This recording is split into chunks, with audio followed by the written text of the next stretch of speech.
NRO number डाला, result check किया और वहाँ पे दिखा जो नहीं दिखना चाहिए था। 1 सेकंड में सारे सपने रुक जाते हैं, दुनिया ठहर जाती है, हम व्हाट्सएप अवॉइड करने लगते हैं, रिलेटिव्स के कॉल इग्नोर करने लगते हैं और सबसे खतरनाक थॉट हमारे दिमाग में जन्म ले लेता है कि शायद ये मेरे बस की बात नहीं है। इस एक वीडियो के अंदर आज आपको कंप्लीट स्ट्रेटजी मिलेगी, मोटिवेशन बिल्कुल नहीं मिलेगा, स्ट्रेटजी मिलेगी, टेक्निकल चीज़ें, और आपको रिजल्ट के बाद क्या करना है इन केस वो रिजल्ट आपके फेवर में नहीं रहता है। तो वीडियो को एंड तक देखना, क्या करना है ये भी बताऊंगा, क्या नहीं करना है ये भी बताऊंगा, कहां से करना है, और एंड में बहुत बड़ी बात मैं कहने जा रहा हूं, वीडियो के एंड तक जुड़े रहिएगा। एंड में मैं आपको बहुत बड़ी बात बताऊंगा। लाइक कर दो फटाफट, लाइक टारगेट 30 लाइक्स का रखते हैं, मुझे पूरा यकीन है आप लोग कंप्लीट करा देंगे। शुरू करते हैं बिना किसी देरी के, लेके प्रभु का नाम।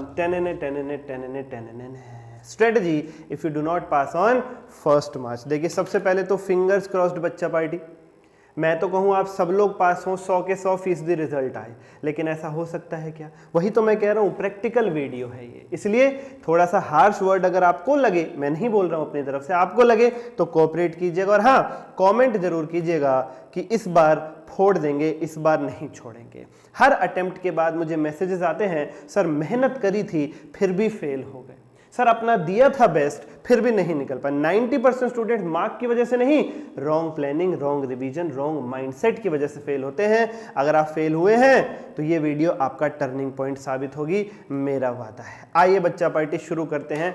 सबसे पहले वो मिस्टेक जो फेलियर के बाद फेल होने वाला बच्चा कर देता है, सबसे पहले मिस्टेक, पैनिक करेगा और पैनिक में 2 ही डिसीजन लेगा, या तो इतना तबीयत उसकी खराब हो जाएगी, बीमार हो जाएगा कि महीने भर के लिए रेस्ट पे चला जाएगा, या दूसरा सिनेरियो इतना ज्यादा चीर फाड़ मोटिवेशन ले आएगा कि 12-14 घंटे पढ़ना शुरू कर देगा, उस केस में भी तबीयत ही खराब होनी है और इतनी मोटिवेशन लंबे समय तक टिक नहीं पाती। प्लीज प्लीज इस वर्ड को आग लगा दो, फेंक दो, ये सबसे झूठा वर्ड है मोटिवेशन। डिसिप्लिन पे काम करो, discipline is the key, discipline is the real motivation.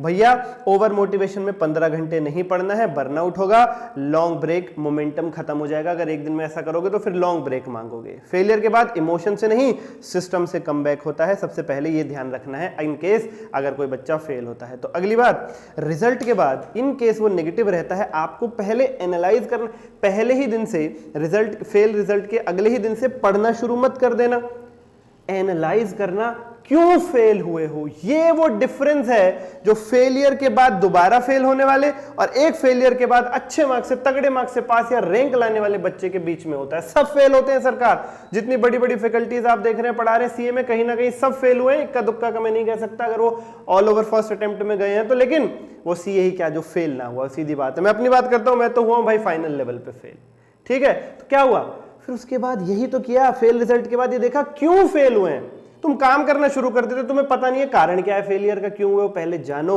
Analyse करो, कॉपी उठाओ, ऑनेस्टली लिखो उस पे कि तुम्हें सब्जेक्ट वाइज लिखना। ग्रुप 1 दिया था तो 3 सब्जेक्ट के लिए, 2 दिया था तो 6 के 6 सब्जेक्ट, 3 के लिए, और दोनों दिए थे तो 6 के लिए। ये लिखो कौन से सब्जेक्ट में कॉन्सेप्ट नहीं आते, क्वेश्चन प्रैक्टिस कमी थी, एग्जाम प्रेशर में ब्लैंक हो गए, या रिवीजन इनकम्प्लीट थी। इन 4 में से कोई एक कारण होगा, या 2 या 3 या 4 कारण होंगे।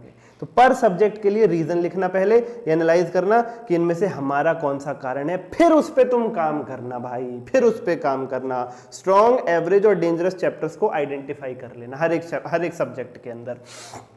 दूसरा स्टेप, 0 से स्टार्ट मत करना। तुम सोचते हो भाई पुराने को आग लगा देते, नई शुरुआत करते हैं। अरे नहीं यार, तुम नए नहीं हो, तुम स्टार्टर नहीं हो, तुम एक्सपीरियंस्ड हो चुके हो। फेलियर मीन्स एक्सपीरियंस, फेल वाले पास जो एक्सपीरियंस होता है वो पास वाले के पास भी नहीं होता बच्चा पार्टी। आप बिगिनर नहीं हो, एक्सपीरियंस्ड कैंडिडेट हो। तो आपको स्ट्रॉन्ग चैप्टर्स की क्विक रिवीजन करनी है, एवरेज वालों के हैवी क्वेश्चंस की प्रैक्टिस करनी है, और केवल वीक वालों के लिए शुरू से शुरू करना है और उनका कॉन्सेप्ट रीबिल्ड करना है। ऐसे में टाइम हाफ लगेगा, आउटपुट डबल मिलेगा बच्चा पार्टी। ये नहीं कि जो स्ट्रॉन्ग चैप्टर्स आते हैं आहा फेल हो गए हैं, इन्हीं को दोबारा और घिस लेते हैं, इनमें और चमका लेते हैं। 14 का चैप्टर 14 का ही आएगा, 28 का नहीं आ जाएगा पेपर में। कितनी बार करोगे?